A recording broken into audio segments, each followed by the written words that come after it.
Bismillahirrahmanirrahim. Assalamu alaikum my dear students, how are you all? I hope you're all really fine and enjoying your good health. But today we are going to start our day 11 और आज के दिन हम लोग discussion करेंगे बड़े important topic के ऊपर। ज़ाहिर सी बात है कि हमारा एक कंप्लीट क्रैश बैच और एक्सप्रेस बैच की शक्ल में ये सिलसिला चल रहा है, तो इस वजह से हम लोग जो है वो डेली वही चीज़ कर रहे होंगे जो कि पेपर पॉइंट ऑफ व्यू से बहुत ज़्यादा इम्पॉर्टेंट होगी। तो मैं आपको बताता चलूँ स्टूडेंट्स के लिए कि मैंने आप लोगों के लिए ये बात चूँकि इम्पॉर्टेंट है इसलिए ज़हन में रखिएगा। मैंने कहा ये अभी मैं आपके साथ डिस्कस कर दूँ। पहले वो ये वाली बात है कि बेटा मैंने ना ग्रैंड टेस्ट बनाया है फॉर वोकेबलरी, ठीक है, वोकेबलरी से रिलेटेड। और वोकेबलरी से रिलेटेड मैंने दो टेस्ट बनाए हैं। एक टेस्ट है जिसके अंदर 200 MCQs हैं, ठीक है, और दूसरा टेस्ट जो मैंने बनाया है एक और बनाया है उसके अंदर 150 MCQs होते हैं। अच्छा, वो जिसमें 200 MCQs हैं उसके अंदर हमने क्या किया हुआ है कि उसमें हमने सिनोनिम्स, ठीक है, एंटोनिम्स, इडियम्स, ठीक है, और साथ ही पार्ट्स ऑफ स्पीच का हिस्सा भी थोड़ा शामिल कर दिया है, ठीक है। तो ये 200 MCQs होंगे, ग्रैंड टेस्ट है, इसको लाजमी आप करें। वो स्टूडेंट जो कहते हैं वोकेबलरी बड़ी वीक है और वोकेबलरी हमारी इतनी नहीं चल रही और अब टाइम भी नहीं है हमारे पास इतना, तो मैं उनको ये सजेस्ट करूँगा कि वो ये ग्रैंड टेस्ट वोकेबलरी का लाजमी लीजिए और ये ऑनलाइन मेरे चैनल पर अवेलेबल होगा। सिंपल आप उधर लिख लीजिएगा यूट्यूब पर रेहान ऑनलाइन एकेडमी, ये यूट्यूब की बात कर रहा हूँ, तो आप वहाँ पर इसको बड़े आराम से, वहाँ पे PRC की प्लेलिस्ट है, वहाँ पे आप उसे भी सर्च कर सकते हैं उसके अंदर से, ठीक है। और दूसरा जो है वो वोकेबलरी से रिलेटेड अलग प्लेलिस्ट होगी, आप उसको देख लीजिएगा, ठीक है जी। या मुझे ग्रुप में मैसेज कर दीजिएगा, मैं उधर आपके साथ लिंक शेयर कर दूंगा, तो कोई प्रॉब्लम नहीं, आप उसके थ्रू भी ले सकते हो। ये जो 150 MCQs हैं ये सिर्फ और सिर्फ इडियम्स पर हैं। अच्छा, मैंने आपको बताया भी था, आपको याद होगा कि मैंने डिस्कस आपसे किया था कि जो वोकेबलरी है, वोकेबलरी के पोर्शन के अंदर तीन चीज़ें बहुत ज़्यादा इंपॉर्टेंट हैं, इडियम्स, सिनोनिम्स, एंटोनिम्स। और पार्ट्स ऑफ स्पीच इसलिए मैंने ऐड कर दिए कि हो सकता है कि उसमें से भी कुछ पूछ रहे हैं, तो ज़्यादातर तो यही चांसेस है कि सिनोनिम्स, एंटोनिम्स और इडियम्स ही होंगे। तो जनाब आज के हम सेशन की तरफ बढ़ते हैं, that is about memo writing. अब हम डिस्कस करने जा रहे हैं अबाउट मेमो राइटिंग, और ये सवाल ज़ाहिर सी बात है कि हर एक के माइंड में आता है कि व्हाट इज़ मेमो, ये क्या होता है। तो मेमो के बारे में बस एक छोटा सा एक और नाम याद रखें जिसका नाम है मेमोरेंडम, ठीक है। और मेमोरेंडम क्या होता है, ठीक है, यादगार से निकला है। यादगारी एक अमल जो होता है ना, किसी को याद दहानी करवानी हो, याद दहानी भी याद रखिएगा, हम उसके सेंस में इसको जो है वो यूज़ करते होते हैं। तो this is actually memo writing. तो मेमो राइटिंग के बारे में एक छोटी छोटी बस बातें मैं आपको बताता चलूँ। मैंने आपको बोला था कि यहाँ तो आपको आएगा लेटर, ठीक है, अगर लेटर नहीं आता तो मेमो आ जाएगा। अच्छा, अगर मेमो भी नहीं आता तो क्या आ जाएगा, रिपोर्ट आ जाएगी, ठीक है। तो इनसे रिलेटेड ही हमारा जो है वो सिलसिला चलता चला जा रहा है, तो इसलिए उसका ध्यान रखिएगा, साथ साथ इन चीज़ों को आपने कवर करना है और देखना है। तो मेमो राइटिंग का जो पोर्शन है बताने की ज़रूरत नहीं है, लेकिन फिर भी याद हमें जो है ना वो इस सेक्शन को कंप्लीटनेस के लिए बहुत ज़रूरी है बताना कि this is also going to cover your 20 marks, ठीक है। तो बाकी तफसील से पढ़ते हैं इसके बारे में। आइए देखते हैं कि what is actually memo writing. तो ये मेमो राइटिंग क्या होता है इसके बारे में सबसे पहले डिस्कस करते हैं और देखने की कोशिश, समझने की कोशिश करते हैं जी, ठीक है। तो मैंने अलग बनाई है, मैं बस इसको जो है वो स्लाइड को ख़त्म कर रहा हूँ ताकि हम जो है वो अपनी उस सेक्शन की तरफ बढ़ें जहाँ पे हमने मेमो राइटिंग से रिलेटेड बात करनी है। तो जनाब याद रखें कि मेमो राइटिंग क्या है, वही मैंने अभी पहले बताया कि memo is actually short form of memorandum, और मेमोरेंडम का मतलब मैंने बताया था क्या है, यादगार, ठीक है, या याद दहानी। अच्छा, तो ये एक ऐसा टाइप ऑफ डॉक्यूमेंट है जिससे आप इंफॉर्मेशन एक्सचेंज करने के लिए इस्तेमाल करते हैं।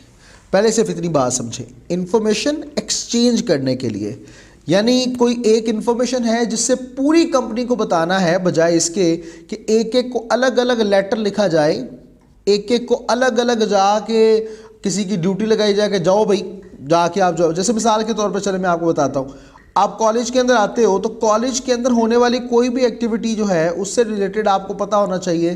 तो कैसे पता होगा? तो ऑब्वियस ही बात है कि एक होता है जिसका नाम होता है नोटिस बोर्ड, ठीक है।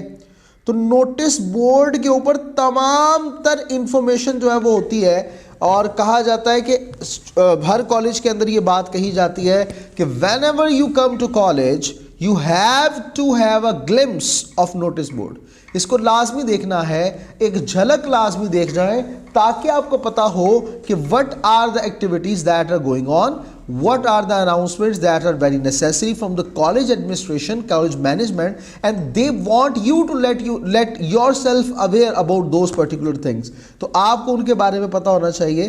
तो मेमो क्या होता है? असल में एक ऐसा मैसेज होता है जिसे कन्वे किया जाता है, आप एक ही मैसेज को तमाम अफराद के पास एक खास मीडियम के जरिए से। तो अच्छा, पहले ऐसा होता था कि इसे सिर्फ और सिर्फ इनसाइड ऑर्गेनाइजेशन इस्तेमाल किया जाता था पैगाम रसानी के लिए, इनसाइड ऑर्गेनाइजेशन बस, ठीक है, इधर उधर नहीं होता था। लेकिन अब जो है वो मॉडर्न, अब जो ज़माना है इसके अंदर इनसाइड के अलावा आउटसाइड ऑर्गेनाइजेशन भी इस्तेमाल किया जाता है इसे। मिसाल के तौर पर जनाब कोई दावत आम है, उससे रिलेटेड कोई बात करनी है तो जनाब ये आउटसाइड ऑर्गेनाइजेशन भी इसको भेजा जाता है। तो मेमोज जो होते हैं ये इनफॉर्मली रिटन और पेपर बेस्ड नोट्स होते हैं, ठीक है। अच्छा, अगर ईमेल है तो उसे ईमेल मेमो का नाम दे देते हैं हम लोग, ठीक है, ईमेल मेमो।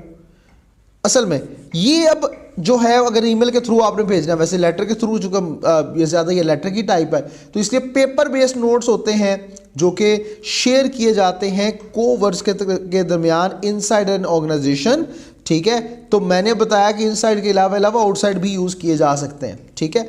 और एक और बात याद रखिए, चूँकि लेटर फॉर्म है तो लेटर को आप टाइप करके भी अक्सर भेजते होते हैं।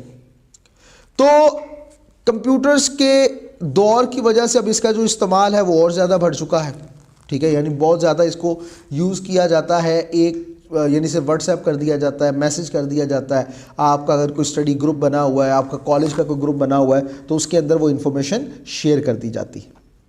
तो याद रखें कि आजकल तो जैसे अभी मैंने बात की कि जो मेजॉरिटी है मेमोज की, मेजॉरिटी ऑफ मेमोज ये डिस्ट्रीब्यूट किए जाते हैं इलेक्ट्रॉनिकली। इलेक्ट्रॉनिकली का क्या मतलब है? क्या बिजली आती है, बिजली आके दे के जाती है? नहीं, इलेक्ट्रॉनिकली का मतलब ये है कि यूजिंग डिफरेंट प्लेटफॉर्म्स, ठीक है, इंटरनेट की यूज़, ठीक है। और ये स्टैंडर्डाइज्ड होते हैं कि ये ऑर्गेनाइजेशन की डिमांड को मुकम्मल अचीव कर रहे होते हैं कि जो ऑर्गेनाइजेशन आपसे रिक्वायर कर रही होती है वो, यानी जो उसका प्रोटोकॉल होता है उस प्रोटोकॉल को मुकम्मल तौर पे फॉलो करते हुए इन मेमोज को बनाया जाता है, ठीक है। तो इस चीज़ को आपने माइंड में रखना है। आप ज़रा और ज़्यादा आगे बढ़ते हैं कि कॉमन सिचुएशंस क्या होती हैं जब आपको मेमोज लिखने की ज़रूरत पड़ती है। ये ज़रा बड़े ध्यान से समझिएगा, कॉमन सिचुएशंस क्या होती हैं। तो जनाब पहली बात है, इंस्ट्रक्शंस का कोई रिटन रिकॉर्ड आपने प्रोवाइड करना है, कुछ हिदायत हैं जो आपने देनी है सबको। अरे भाई, चूँकि अभी लास्ट की अगर बात करें तो कोरोना वायरस था, अभी आप बात करें जो है वो कुछ और मौसम की बात करें तो उन मौसमों में क्या स्मोक का भी जो है वो आंसर आता होता था, ठीक है, या आता होता है, वटएवर जो भी सिलसिला है स्मोक का। इसी तरह डिफरेंट जो है वो सिचुएशंस चलती चली जाती हैं, तो उनके मुताबिक जो है वो डिफरेंट इंस्ट्रक्शंस पास करनी होती है कंपनी ने, तो उसके मुताबिक चलता है। जैसे कोई गवर्नमेंट की तरफ से कोई अनाउंसमेंट मिसाल के तौर पे आती है कि गर्मियों में आपने 8 से लेकर 11 बजे तक जो है वो एसी नहीं चलाने, तो कुछ इससे रिलेटेड इंस्ट्रक्शंस पास करनी है। या कोई एक जो प्रोटेस्ट है और प्रोटेस्ट से रिलेटेड कुछ इंस्ट्रक्शंस प्रोवाइड करनी है कि जनाब वो प्रोटेस्ट हो रहा है, ठीक है, तो हम चाहते हैं कि हमारे जो ऑर्गेनाइजेशन के बंदे हैं उनकी सेफ्टी रहे, तो उसके लिए ये हिदायतनामा है आपके पास, इस किस्म की बात है। अच्छा, कुछ डायरेक्शंस देनी होती हैं, अहकामात जारी करने होते हैं, या रिस्पॉन्सिबिलिटीज़ कुछ एलोकेट करनी होती हैं या बतानी होती हैं। अल्हम्दुलिल्लाह, सॉरी जी। अच्छा, तो उसके लिए भी आप मेमोज लिखते हैं। अच्छा, ऑरल डिस्कशन को कंफर्म करने के लिए बैठे हो आप। अच्छा, मैंने सुना है कि जब आपको छींक आती है कोई आपको याद करता है, तो पता नहीं है इस बात में कितनी हकीकत है, मैं इस बारे में नहीं जानता, लेकिन पता नहीं क्या है। मैं तो एक चीज़ जानता हूँ कि जब मुझे इस तरह 2-3 दफ़ा इकट्ठा कोई याद कर ले, अल्लाह माफ़ करे, तो क्या होता है कि मुझे ज़ुकाम लग जाता है, फिर ठीक भी हो जाता है। लेकिन ये एक सिचुएशन है मेरे साथ, तो किसी ने पता होगा की हाल है तो लाजमी दसना कि कोई मुझे याद ना करे बस, ठीक है। खास तौर से 2-3 बार इकट्ठा याद ना कर लवे। खैर, तो ऑरल डिस्कशंस को कंफर्म करने के लिए भी हम मेमोज को लिखते हैं। यानी दरमियान में बात हुई है, 2 बंदों के दरमियान कोई 1 घंटा गुफ्तगू चलती रही, तो आपने क्या किया, उसके पॉइंट्स लिख लिए, और लिखने के बाद फिर आप उसको तहरीर करेंगे और बताएंगे कि सर हमारी ये बातें हुई थी, तो इस चीज़ को आप काइंडली याद रखिएगा, ठीक है। अच्छा, आपने कोई एक काम करना है, आपने कोई नई इनोवेशन लेकर आनी है, तो आप दूसरों से उनके आइडियाज़ और ओपिनियंस के बारे में पूछ सकते हैं, तो उसके लिए भी मेमो लिखे जाते हैं, ये बात याद रखिएगा, ठीक है। मुख्तलिफ आइडियाज़ हैं, जैसे मिसाल के तौर पर मैं समझे मिसाल दीजिए कि आई एम गोइंग टू, मैं चाहता हूँ कि वो जो मेरा PRC 5 का कोर्स है ना, मिसाल के तौर पे मैं चाहता हूँ मेरा PRC 5 का कोर्स जो है वो MCQs बेस्ड है, तो मैं इसके रिलेटेड ना चाह रहा हूँ कि मैं मूक्स कुछ जो है वो बना के उसे अपलोड करूँ स्टूडेंट्स के पास, उसे जो है वो अपलोड किया जाए ताकि बच्चे उससे ज़्यादा से ज़्यादा इस्तेफ़ादा हासिल करें। तो मेरा इरादा ये बन रहा है कि मैं 3 टाइप्स ऑफ मूक बनाऊँ, 1 टाइप, 2 टाइप, 3 टाइप। 1 के अंदर क्या होगा, फॉर बिगिनर, यानी जिनकी तैयारी जो है नॉर्मल है, तो वो ज़रा जज कर ले अपने आप को। फिर उसके बाद एवरेज स्टूडेंट, जिसे आप इंटरमीडिएट भी कहते हैं, मैं चाहता हूँ कि उनसे रिलेटेड मॉक दूसरा एक और बनाया जाए, और फिर एडवांस्ड एक मॉक बनाया जाए कि जिसके अंदर पता चले कि बच्चों की समझते हैं कि मेरी परफेक्ट तैयारी है, तो फिर वो इस में भी अगर वो 100% मार्क्स या जितने % मार्क्स लेते हैं, तो उसका मतलब उनकी तैयारी उसके मुताबिक चल रही है। बात समझ आई है? नहीं आई है? अच्छा, गुड, अच्छी बात है। अब बात को आगे बढ़ाते हैं। जनाब, आपने कोई काम किया, मिसाल के तौर पर कॉलेज के अंदर एक फंक्शन था, ठीक है, उस कॉलेज फंक्शन को बहुत ही अच्छे तरीके से मैनेज किया, ठीक है, और उससे रिलेटेड जो है वो बहुत से लोगों का शुक्रिया अदा करना, ठीक है। अच्छा, रिपोर्ट प्रोग्रेस से मुराद है काम की रफ्तार। मिसाल के तौर पर काम की रफ्तार से क्या मुराद है कि आपने एक न्यू कैंपस जो है वो बनाना है, ठीक है, और न्यू कैंपस से के अंदर शिफ्ट भी होना है बंदों ने, और इधर जो है वो छोड़ के जा रहे हैं, तो उससे रिलेटेड जो है वो क्या प्रोग्रेस चल रही है, उससे रिलेटेड रिपोर्ट भी दी जाती है मेमोज के अंदर। अच्छा, अब ये सबसे ज़्यादा इसका रोल है कि सर्कुलेट किया जाता है इन्फॉर्मेशन को बहुत से कोलीग्स में एक ही वक्त में, और उसके लिए डिफरेंट मीडियम्स हैं।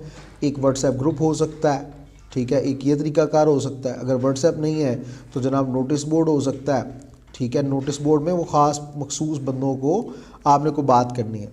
अच्छा, मुख्तलिफ जो है वो सोशल मीडिया प्लेटफॉर्म्स और हो सकते हैं, ठीक है, जिनके ज़रिए से आप क्या कर सकते हो कि इन्फॉर्मेशन को आगे पहुंचा सकते हो या दूसरों को दे सकते हो, ठीक है। ये बात समझ आ गई? अच्छा, परमिशन चाहिए किसी चीज़ से रिलेटेड, तब आप मेमो लिख सकते हैं। अप्रूवल चाहिए तो आप उस चीज़ से रिलेटेड मेमोस लिख सकते हो। यानी मेमो लिखने के लिए कब आप कहाँ किस तरह से इसको यूज़ कर सकते हो, this is actually the system of memo writing. और मुझे उम्मीद है कि आपको ये समझ आ गया होगा और अच्छे तरीके से आपने इसे समझ लिया होगा। ज़रा सिर्फ 30 सेकंड से 1 मिनट का मैं यहाँ पे पॉज देता हूँ कि आप इसको जो है वो एक नज़र देखें अच्छे से, फिर मैं इसके बाद आगे बढ़ता हूँ और मज़ीद आगे चीज़ों को हम समझते हैं। सिर्फ एक मिनट का पॉज है आपके पास।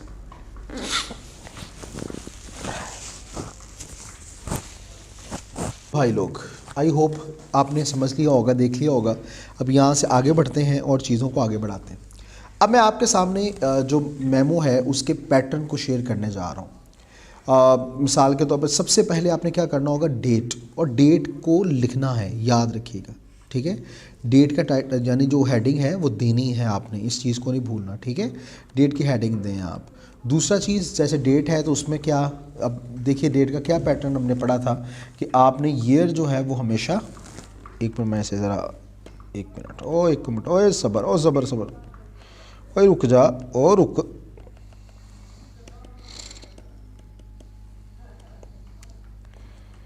जी। तो डेट के लिए हम लोगों ने क्या बात की थी, अगर आपको याद हो बहुत अच्छे अंदाज से, तुम्हें याद हो कि ना याद हो, मुझे सब याद है पूरा पूरा। तो डेट के लिए हमने क्या बात की थी कि जो सबसे पहले आप क्या लिखते होते, पहला तरीकाकार तो ये है कि आप डेट में सबसे पहले मंथ, ठीक है, मंथ के बाद फिर डे, डे के बाद कॉमा, और एंड पे क्या आप करते हो, ईयर लिखते हो। ऐसा ही था ना, यही करते थे। अच्छा, दूसरा हम ये भी कर सकते हैं कि डे पहले लिख लो, डे के बाद मंथ आ जाए, मंथ के बाद क्या आ जाए, ईयर आ जाए। क्लियर? तो ये प्रोसीजर है, और इससे पहले कॉमा, यानी ईयर से पहले हमेशा हमने क्या करना है, कॉमा लगाना है। यहाँ पे गलती वो ये वाली कि कॉमा आना चाहिए, साल जो भी है आप वो लिख सकते हैं, उसमें कोई प्रॉब्लम नहीं है, वो तो इसमें कोई सिलसिला नहीं है इतना ज़्यादा प्रॉब्लम वाला। फिर उसके बाद किसे लिखना है, आपने उस बंदे का नाम लिख दें, ठीक है। अगर आपने पूरी कंपनी को लिखना है तो ऑल एम्प्लॉयज़, ई कैपिटल आ जाएगा, ठीक है। अच्छा, तो मैनेजर्स को लिखना है तमाम को, तो मैनेजर आ जाएगा। अच्छा, सीसी क्या होता है, मैं ज़रा ये बता दूं। सीसी इज़ एक्चुअली, चूँकि जब आपने इसे यानी कि किसको जो है ना वो लूप में लेना है आपने, कि भाई उसे पता हो कि हाँ मैंने ये काम किया। मिसाल के तौर पर एडमिन मैनेजर को ये कहा जाता है कि भाई मेरे आपने लिखना है मेमो सबको, ठीक है।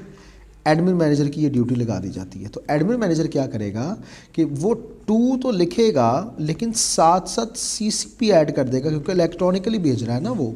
तो सीसी अगर वो लेटर के थ्रू भेज रहा है तो जिसमें सोशल मीडिया का या डिफरेंट मीडियाज़ का यूज़ कर रहा है, तो उसमें वो सीसी लाजमी लिखेगा, और इसके अंदर वो अपनी बॉस को, ठीक है, जैसे मिसाल के तौर पर XYZ बॉस साहब हैं, उनको वो उसके अंदर लूप में ले लेगा, और लिखना चाहता है वो तमाम मैनेजर्स को, तो मैनेजर्स को यहाँ पे लिख दिया गया, ठीक है। तो वो सीसी ये होता है कि जिसमें आपने लूप में लेना है उस शख्स को, जो कि जिसको आप चाहते हैं कि पता हो कि जी हाँ मैंने ये काम कर दिया है, ठीक है।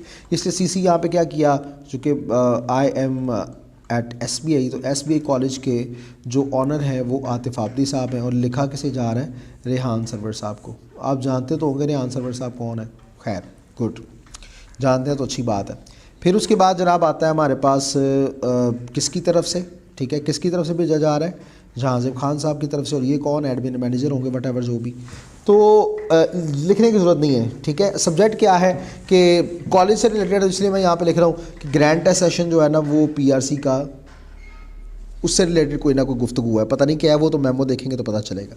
अच्छा, मेमो राइटिंग से रिलेटेड एक बात आप माइंड में रखें, वो ये वाली कि जो मेमो है ना, आप इसमें आप आज़ाद हो। अब मेमो को एक ही पैराग्राफ के अंदर चाहो तो लिख सकते हो, ठीक है। आप इसको 2 पैराग्राफ्स के अंदर लिखना चाहो तो लिख सकते हो, ये बात याद रखिएगा। 3 पैराग्राफ ना करें, ठीक है। इसमें नहीं, आपने इस चीज़ का ख्याल रखना कि बॉडी इंट्रो होनी चाहिए, फिर उसके बाद बॉडी पैराग्राफ जो सेकंड होगा उसके अंदर मेन इशू की तरफ एंड पे कंक्लूड करना है। इसमें इतना ज़्यादा कोई मसला नहीं है। और बॉडी पैराग्राफ जो होता है, इस पैराग्राफ या पैराग्राफ जो आप लिखेंगे, इनको 80 वर्ड्स मिनिमम होना चाहिए, ठीक है। और आप इसको 90 और 100 वर्ड्स तक भी लेके जा सकते हैं, इसमें कोई प्रॉब्लम नहीं है, ठीक है।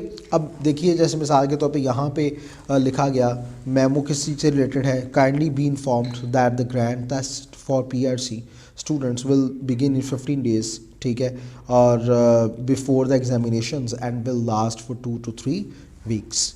All PRC instructors immediately begin drafting question papers. अब ये चूँकि रेहान सर्वर को भी यही कहा गया कि सब में ये रेहान सर्वर जो कि स्पेसिफाई मैंने ऊपर कर दिया वैसे, तो establish protocols in order to begin exams on time, ठीक है।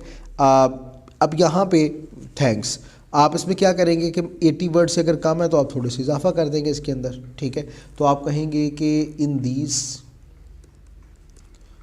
मैं वैसे आपको बता रहा हूँ, यहाँ तो ये तो मैंने एक ड्राफ्ट सा बनाया है ना, तो आप इसको इस तरह से कर सकते हैं, जैसे मैं कहता हूँ in these tests we want to ensure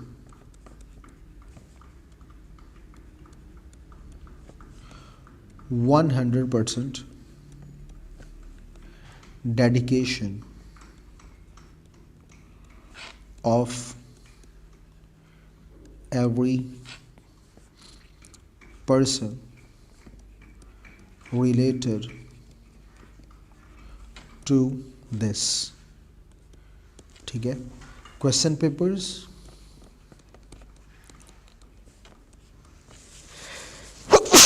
अल्हम्दुलिल्लाह, papers should be provided a week before the commencement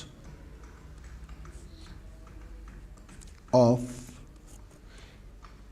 test sessions, ठीक है। इस तरह आप जो है वो इसको एक्सप्लेन भी कर सकते हो, मज़ीद बता भी सकते हो। It is all up to you, ठीक है। ये बात आपने याद रखनी है। तो इस तरह से आप चीज़ों को जो है वो बड़े अच्छे अंदाज से कवर करवा सकते हैं और आगे लेके चल सकते हैं। और एंड पे आप थैंक्स लिखिए, फुल स्टॉप लगाएं, या आप रिगार्ड्स भी लिख सकते हैं और उसके बाद आप क्या करेंगे, फुल स्टॉप लगा देंगे। क्लियर। तो ये कुछ ऐसे प्रोसीजर्स हैं कि जिनके ज़रिए से आप बड़े आसानी से अच्छे अंदाज से अपना ये सिलसिला चला सकते हैं और मेमो राइटिंग को लिख सकते हैं। मैंने इसलिए ये बात बोला था कि ये सबसे आसान होता है, ठीक है। इट इज़ वेरी इजी, बहुत ही आसान है। और अगर ये आपको आ जाता है तो यकीन कीजिए आपको वहीं पे एक छोटी सी जो है ना वो लुड़ी डाल देनी चाहिए को भाई कमाल हो गया। लेकिन कहा जाता है टीचर्स की तरफ से या कुछ और स्टूडेंट फेलो स्टूडेंट्स की तरफ से, को छोड़ो यार मेमो ना करना, छोड़ो पढ़ा ये वो। और जब आ जाता है तो फिर मसला होता है ये क्या हो गया, एग्ज़ाम की रात वो ये आप करते हैं ना पहले कि हाँ जी ये भी हो गया, ये भी हो गया, ये भी हो गया। और जब आपने कोई चीज़ छोड़ी होती है ऑप्शन में और वो आ जाती है तो फिर आप कहते हो ये क्या हो गया। तो ये नहीं होना चाहिए, इस चीज़ का लाजमी आपने ख्याल रखना है, ठीक है। तो जनाब हमारा मेमो राइटिंग जो मैंने समझाने वाला काम था छोटा सा था, ठीक है, ये हमारा हो गया कंप्लीट। अब हमारे पास ज़रा आ रही है जी मेन 6, जिसका नाम क्या है, जिसका नाम है जनाब जिसका नाम है असाइनमेंट्स जी। तो आप लोग ये असाइनमेंट्स मैं बताता चलूँ, ज़रा ये बात भी बताना ज़रूरी है मेरे लिए कि अब चूँकि क्लास ये है तो आपको असाइनमेंट्स मैं यकीनन प्रोवाइड कर दूँगा और ग्रुप में आपके आ जाएंगी, मुझे आपने मैसेज कर देना, आपको जो है वो असाइनमेंट्स मिल जाएंगी। Because this will be online session, तो बहुत से स्टूडेंट ऐसे होंगे, हो सकता है वो डे 11 पे अभी पहुँचे ही ना हो, तो वो कुछ सोए हों, दरमियान में कुछ सो गए हों ना, तो उठे होंगे तो फिर उन्हें होगा ये सारा। तो मुझे आपने साथ साथ भेजते जाना ताकि पता चले कि किसी बच्चे का तो वो साथ उस चीज़ को जो है वो साथ पिक कर लेगा, ठीक है। तो अब असाइनमेंट्स की जब बात करते हैं तो इस वक्त तो मुझे पता है कि असाइनमेंट अभी तो नहीं बन सकती, लेकिन मेरे पास मेरे स्टूडेंट्स की जारी गालिब मैं और भी पढ़ाना, तो स्टूडेंट्स की कुछ असाइनमेंट्स हैं। मैं चाहता हूं कि मैं वो असाइनमेंट्स चेक करूं आपके सामने और आप उसमें देखें कि कहां पर आप लैग कर रहे हैं, कहां पर आपको मज़ीद एक चीज़ के बारे में जानना है, कहाँ पर आपको एक मज़ीद चीज़ के बारे में और पता करना है। तो मैं इस सेशन 1 को जानबूझकर बहुत शॉर्ट अभी यहीं पे ही इख्तिताम कर रहा हूँ। वजह यह है कि आप अगर इसी सेशन 1 को अच्छे तरीके से देख लेंगे, कवर कर लेंगे, तो आप तब तक मेरा तो ख्याल है एक प्रैक्टिस भी आप कर लेंगे मेरे इधर नेक्स्ट सेशन स्टार्ट करवाने से पहले पहले। और इसका फ़ायदा ये होगा आपसे कि जब मैं असाइनमेंट चेक कर रहा हूँगा तो आपको बहुत सी चीज़ें खुद ब खुद ऑटोमेटिकली समझने में मदद मिल जाएगी। तो मैं अभी सिर्फ 10 मिनट की ब्रेक आपको दूंगा। आपने करना क्या है कि आपने सब कुछ छोड़ छाड़ के एक मेमो लिखना है, ठीक है। मेमो राइटिंग लिख लीजिएगा। टॉपिक मैं आपको यहाँ पे दे देता हूँ, चले मैं ये कर लेता हूँ कि मैं टॉपिक आपको जो है वो प्रोवाइड कर दूँ। टॉपिक मैं आपको इस वक्त अभी दे देता हूँ, रुकिए मैं ज़रा इसको चेंज करना चाह रहा हूँ जी। तो 2 टॉपिक्स मैं आपके सामने इधर रख देता हूँ।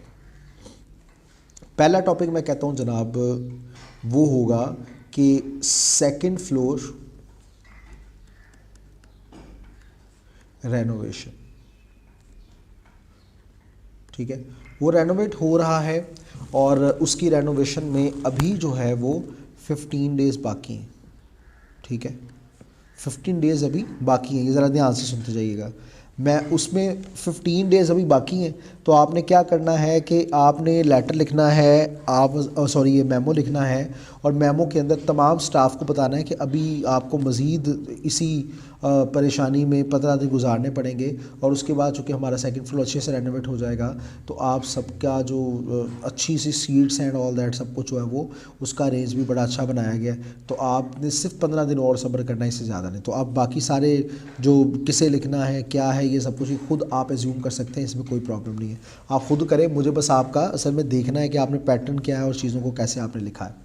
अच्छा, अगर सीसी दिया हुआ है आपको स्टेटमेंट में, ये बात याद रखिएगा, तो फिर आप सीसी लिखेंगे। अगर नहीं दिया हुआ तो फिर आप उसकी जगह पे सिर्फ एक छोटी सी डैश लगा देंगे, ये बात याद रखिएगा, ठीक है। अच्छा, दूसरा मैं आपको टॉपिक दे देता हूँ। दूसरा टॉपिक ये है कि आपको जो है ना वो एक टेस्ट सेशन इंटीमेशन दी जा रही है। आप स्टूडेंट हो, ठीक है, और ये कहा जा रहा है कि जनाब टेस्ट सेशन स्टार्ट हो रहा है इन 10 डेज़, ठीक है।